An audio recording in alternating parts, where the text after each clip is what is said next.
Hello guys, update sa aming zucchini guys. Ay nakaka-harvest na kami. Ayan guys, mayroon dito doong isa malaki. Yan, harvestin na naman yan.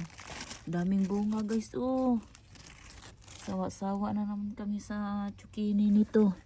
Ito yung yung white. Yung yellow siya doon kulay yellow siya. Zucchini ito malaki kailangan tanggalin na to para hindi masyadong magulang. Tamang-tama na yan kulay yellow siya. Yung